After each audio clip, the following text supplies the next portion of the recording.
Baie welkom by die Hemelvaartdiens. Heerlik om saam met jou hierdie dag te herdenk en dankie dat jy tyd maak om te luister. En ek wil graag Handelinge 1 lees vandag en vir jou 'n bietjie blootstel aan die betekenis van hemelvaart. Ek gaan so 7 aspekte daarvan uitlig en ek wil hê dat jy een van hulle kies vandag en vir jou saamneem en daaroor nadink oor die betekenis van hemelvaart vir jou spesifiek. Ek plaas ook die teks van die Heidelberg Katekismus aan die einde. Dit was hier op die web, skakel is daarso, sodat jy wat die katekismus verder sê oor die hemelvaart, dat jy dit ook kan nadink. En ek eindig met 'n aanmoediging tot gebed, want dit is die reeks wat ons in hierdie Pinksterreeks gaan doen, waak en bid, en dis ook wat die disippels hier gedoen het, vers 14 gaan ons dit lees, en ek wil regtig vir jou vra en aanmoedig om in hierdie tyd van hemelvaart en uiteindelik Pinkster, regtig aan die bid te raak, om prakties gebed te beoefen. Soos julle weet, ondersteun ons Bybelgenootskap in Pinkstertyd. Jy is welkom om 'n bedrag in te betaal. Maak net die verwysing baie duidelik, Bybelgenootskap. Miskien R185 is wat 'n nuwe Afrikaanse Bybel kos.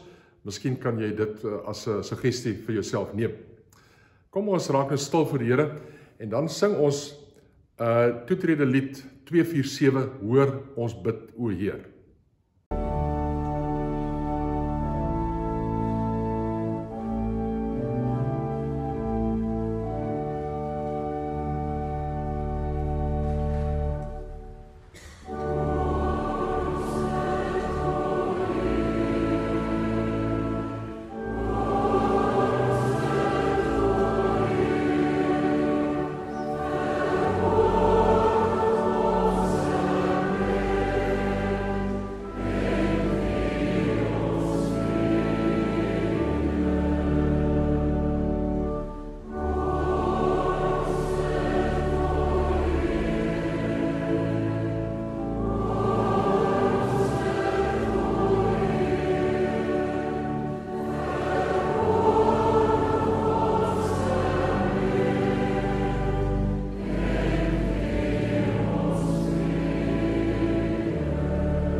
Hemelse Vader, baie dankie dat ons hierdie dag kan terugdink aan wat U eenmal gedoen het deur hemel toe te gaan, sodat U na U mensheid by God kan wees en na U Godheid by ons kan wees.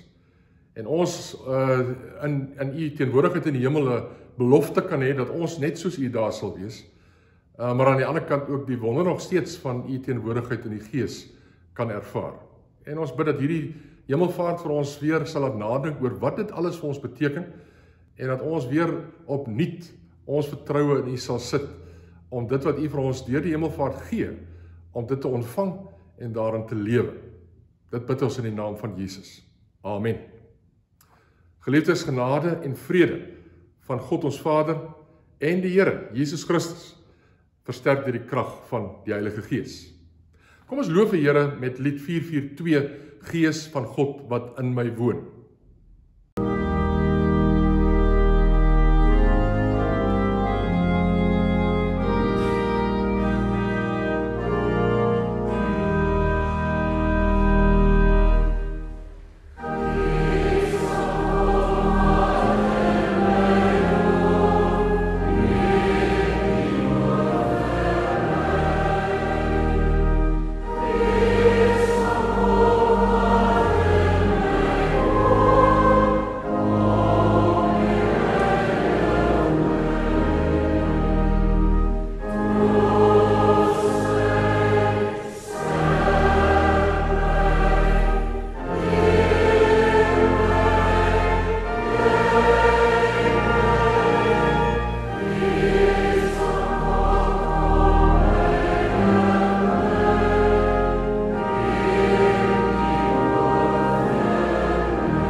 Ons begin met Handelinge 1 vers 1 tot 14. Die eerste berig Theophilus het ek geskryf oor alles wat Jesus begin doen en waaroor hy onderrig gegee het, tot die dag dat hy opgeneem is, nadat hy deur die Heilige Gees opdragte gegee het aan die apostels wat hy uitgekies het. Aan hulle het hy na sy lyding deur talle tekens getoon dat hy leef, toe hy oor 'n tydperk van 40 dae aan hulle verskyn en met hulle oor die sake van die koninkryk van God gepraat het. Terwyl hy met hulle saam geëet het, het hy hulle beveel: moenie uit Jerusalem weggaan nie, maar bly wag op die Vader se belofte, wat julle van my gehoor het. Want Johannes het wel met water gedoop, maar oor nie baie dae nie, sal julle met die Heilige Gees gedoop word. Toe hulle bymekaar was, het hulle hom gevra: Here, gaan u in hierdie tyd die koninkryk vir Israel weer oprig? Maar hy het hulle geantwoord: dit is nie vir julle om die tye en spesifieke geleenthede te ken, wat die Vader in sy eie mag bepaal het nie. Maar julle sal krag ontvang, wanneer die Heilige Gees oor julle kom. En julle moet my getuies wees, in Jerusalem, in die hele Judea en Samaria, en tot aan die einde van die aarde. Toe hy dit gesê het, is hy opgeneem, terwyl hulle toekyk, en 'n wolk het hom uit hulle gesigsveld weggeneem. Terwyl hulle, soos hy weggaan, stip na die hemel bly kyk, staan daar met eens 2 mans in wit klere by hulle, en vra: Galileërs, waarom staan en staar julle na die hemel? Hierdie Jesus, wat van julle na die hemel weggeneem is, sal net so terugkom, soos wat julle hom nou na die hemel sien weggaan het. Daarna het hulle van die berg, wat as die Olyfberg bekend staan, en wat dig by Jerusalem was, Sabbatsreis ver, teruggekeer na Jerusalem. Toe hulle daar aankom, het hulle opgegaan na die bovertrek waar hulle gebly het. Petrus en Johannes, Jakobus en Andreas, Filippus en Thomas, Bartolomeus en Matteus, Jakobus, seun van Alfeus, Simon die Zeloot en Judas die seun van Jakobus. Hulle het almal eensgesind in gebed volhard, saam met Maria, die moeder van Jesus, en sy broers. Die hemelvaart van Jesus is van groot betekenis vir die kerk van die Here Jesus Christus. Ek noem 7 van die uitstaande betekenisse, want dis die dinge waaroor jy vandag moet nadink. Dit is waarom ons hemelvaart vier. Eerste plek, die Here Jesus is sigbaar opgeneem. Die hemelvaart het voor die oë van sy disippels gebeur. Jesus is opgeneem, sê Lukas vir ons, terwyl hulle toekyk. Die disippels kon dus persoonlik getuig dat Jesus na God toe is, dat die hemelvaart werklik gebeur het, dat Jesus nou by God is, lewend, en in sy menslike gestalte. Dit beteken dat jy ook in Jesus se hemelvaart kan glo. Dit berus op die goeie getuienis van ooggetuies, net soos Jesus se opstanding uit die dode, waarvan hulle ook getuig het. Tweede plek, Jesus verteenwoordig ons nou by God in die hemel self. Soos Johannes sê, ons het Jesus Christus, die regverdige, as parakleet by die Vader, 1 Johannes 2. Sien net die Gees in ons, wat ons voorspraak, ons parakleet is nie. Dit is ook Jesus. Die Gees is die voorspraak in ons, en Jesus is die voorspraak in die hemel. En Jesus is vir ons in die hemel ten goeie, want hy doen daar voorbidding vir ons. Dit is wat die voorspraak doen. Daarbenewens besterk hy elke gebed wat ons bid. Elke gebed wat ons deur rond tot die Vader bid, en pleit hy self voor die Vader namens ons, soos wat Hebreërs daaroor skryf. Derde plek, Jesus is 'n betroubare waarborg, dat hy vir ons plek berei in die hemel. Voor sy kruisdood het Jesus al sy disippels verseker, ek gaan om vir julle plek voor te berei, Johannes 14. Hulle was reg bekommerd, wat met hulle gaan gebeur met sy dood, om nie te praat van wat na sy dood met hulle sal gebeur. Daarom het Jesus hulle harte gerus gestel, met wat in die hemel met hulle sal gebeur. Soos hy 'n plek in die hemel het, op grond van die belofte wat sy Vader vir hom gegee het, so het hulle dit ook, op grond van sy belofte. En dit geld uiteraard ook vir ons, aan die einde van die tyd. Maar die hemelvaart het nie net betekenis vir die einde van die tyd nie. Dit het groot betekenis ook vir elkeen van ons vandag. En dis die vierde deel van die hemelvaart wat ek wil uitlig. Dat Christus nou in die hemel is as die hoof van alles. Paulus sê Efesiërs 1, God het alles onder sy voete gestel en hom aan die kerk gegee as hoof, nie net oor die kerk nie, maar oor alles.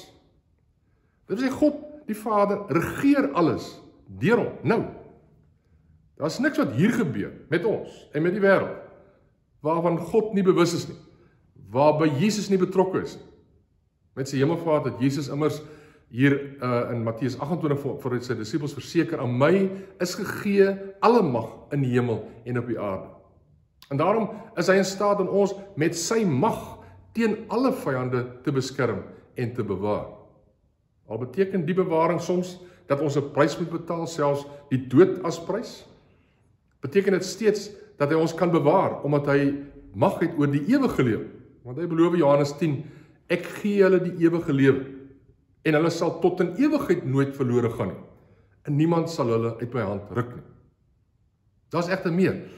In die 5de plek, Jesus is steeds by ons, na sy goddelike natuur. Onthou, Jesus het twee nature. Hy's God, en hy's mens. En wat sy mensheid betref, is hy nou in die hemel, maar wat sy godheid betref, is hy steeds by ons. Sy godheid kan immers deur niks ingeperk word, en is oral teenwoordig. Sê die Here aan Jeremia, vul ek nie die hemel en aarde nie? En dit is waar ook van Jesus na sy godheid. So, Jesus se godheid is ook teenwoordig buite sy aangenome mense. So wat Paulus sê Kolossense 2, want in hom woon die hele volheid van God, liggaamlik. So, Jesus is as God by ons, in sy majesteit, sy genade, en baie belangrik, sy gees, dit wat ons in Pinkster herdenk. So Jesus was dus heeltemal korrek om vir die disippels te sê dat hy ons nie in die steek laat nie. Hy is steeds by ons en sal by ons wees tot in die einde van die tyd. Johannes 14, ek sal julle nie as weeskinders agterlaat nie, ek kom weer na julle toe. En hy bedoel dit nie net in terme van die einde nie, maar ook in terme van wat hy daar en dan deur die Gees vir hulle gedoen het. En Matteus 28, ek is met julle al die dae tot aan die volëinding van die tyd. 6de plek, Jesus sal eendag terugkom en ons daarheen neem, dit wil sê na die hemel toe. Jesus sal terugkom om reg te spreek oor die lewendes en die wat reeds gesterf het, soos ons bely. Johannes 5 sê hy, die Vader het die volle oordeel aan die Seun oorgegee. Dit beteken dat ek in alle droefheid en vervolging hierdie Jesus met gespanne verwagting as regter uit die hemel kan verwag. Filippense 3 skryf Paulus, ons burgerskap is in die hemel, vanwaar ons as verlosser die Here Jesus Christus verwag. Jesus het by die kruis in my plek homself voor die regbank van God gestel en alle vervloeking van my af weggeneem. En daarbij beloof Jesus dat hy al sy en my vyande in die ewige bedoemenis aan die einde van die tyd sal werk. En vir die bokke aan sy linkerkant sal Jesus sê, gaan weg van my, julle vervloektes, in die ewige vuur wat gereed gemaak is vir die duiwel en sy engele, Matteus 25, soos wat Paulus natuurlik vir die Tessalonisense ook verseker het, 2 Tessalonisense 1, is inderdaad vir God reg om diegene wat julle verdruk, met verdrukking te vergeld. Maar dan het die wonderlike boodskap van Matteus 25 verder om te hoor, maar vir jou, saam met al die uitverkorenes, die skape aan sy regterhand, sal hy hom in die hemelse blydskap en heerlikheid aanneem. En dan in die 7de plek en laaste plek, Jesus het ook vir ons die Gees gestuur. Die belangrikste gawe, waaroor ons in die Pinkstertyd nadink, is die gawe van die Heilige Gees.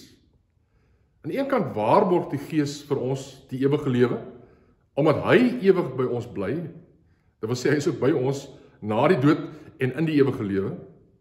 En soos Jesus gesê het, ek sal die Vader vra en hy sal vir julle 'n ander parakleet gee, voorspraak, sodat hy vir ewig by julle kan wees. Hy is die Gees van die waarheid. Maar aan die ander kant is dit deur die Gees se krag wat ons soek na dit wat daarbo is, waar Christus is en aan die regterhand van God sit en nie na wat op die aarde is nie. En dit is waar ons die disippels hier aantref in die bovertrek, besig om te bid dat daai krag van die Gees ook hulle sin sal word, sodat hulle die opdrag wat God vir hulle gee, kan uitvoer, om die evangelie tot aan die einde van hierdie wêreld te neem. Daarom lees ons vers 14, hulle het almal eensgesind in gebed volhard, saam met die vroue, en ook saam met Maria, die moeder van Jesus, en sy broers, hulle glo nou op hierdie punt alreeds in hom. En is deur hierdie volharding in gebed, wat die krag van God in ons ook ontsluit gaan word. Soos een kommentaar dit sê, if the Holy Spirit is the divine gift which empowers and guides the church, the corresponding human attitude towards God is prayer. It is as the church prays that it receives the Spirit. Ek het die raamwerk van Dick Eastman in sy boek The Hour That Changes the World aangepas, om dit my eie te maak. En ek stuur elke oggend van die 13de, dit wil sê van vandag af, tot die 23ste Mei, die skakel na daardie dag se aanbieding, via die webtuistes, NG Kerk Somerstrand tot Kousa, en dan ook bybelskool.com, en jy kan inteken daar, as jy dit as 'n e-pos wil ontvang. Ek stuur dit ook via my Facebookblad, en dan die verskillende Facebookbladsy van die gemeente Somerstrand. Ek stuur dit ook via WhatsApp, so stuur jou naam van en selnommer, as jy dit so wil ontvang. Onthou my naam en my van en selnommer op jou selfoon se kontaklyste stoor, anders sal jy dit nie kry nie. En dis Chris van Wyk 082-574-9191. Daar's 14 video's. Daar's 'n inleiding op die reeks, dis die eerste een, en dan die 12 video's wat elkeen een van die temas hanteer. En dan is daar ook 'n laaste video wat al die elemente saamvat, met elkeen so 5 minute lank, sodat jy dit na die tyd kan gebruik om deur die 12 elemente in volgorde te werk, in 'n uur van gebed, en dan op daai manier dit in te oefen. Ek stuur volgende week donderdag, die 20ste Mei, 2 skakels om die reeks te kan inpas teen Sondag, die 23ste Mei. Daarom ook die 2 kortste video's, dankie sê en sing. En maar die video's is van die begin af almal beskikbaar, so jy kan dit kyk wanneer dit jou pas. Al wat nodig is om die besluit te neem om te begin bid. Jy het niks meer nodig as 'n wilsbesluit. Maar ek weet, dis ook presies daar wat jou stryd sal begin. Daar sal onderbrekings kom, hindernisse, afleidings, moegheid. Maar dit is moontlik om tyd te maak. So begin deur die video's een vir een te kyk en die gebed vir daardie dag te beoefen. En as jy almal klaar gekyk het, gebruik dan die 1 uur video om 1 uur in gebed te spandeer. En dan kry jy jou eie ritme met al 12 die elemente, of jy wissel dit af, of as 'n uur te veel is, en vir baie sal dit waarskynlik te veel wees, begin dan met 12 minute 'n dag. Spandeer 1 minuut aan aanbidding en om wag op die Here, in jou sondes te bely en om te waak en die res van die elemente. Soos met enige oefenprogram is dit nodig om jouself te verbind daaraan. En dit is soos jy volhard, dit is soos wat jy die eerste video kyk, en dan die tweede een, en dan die derde een, en jy die waarde daarvan begin insien, dan raak dit 'n onontbeerlike deel van jou dag. So is jy gereed vir Pinkster, is jy gereed vir hierdie gebed. Eerste gebed is aanbidding, skakel is in hierdie video, dit wil sê die teks op die webtuiste, en mag die Here regtig vir jou sy teenwoordigheid gee, sodat jy kan leer om beter te bid. Amen. Kom ons bid saam.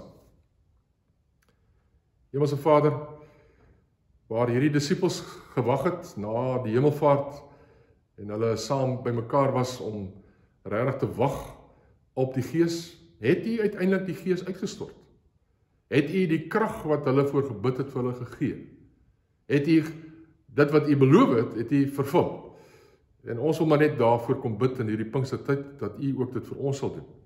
Dat U die Gees in ons vaardig sal maak. Ons sal vervul met die Gees. Ons krag sal gee, sodat ons getuienistaak in hierdie wêreld kan nakom. Dit bid ons in die naam van Jesus. Amen. Ons sluit af met vonk 58, ons vind ons krag in die Here.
Die genade van ons Here Jesus Christus, die liefde van God ons Vader en die gemeenskap met die Heilige Gees bly met elkeen van julle.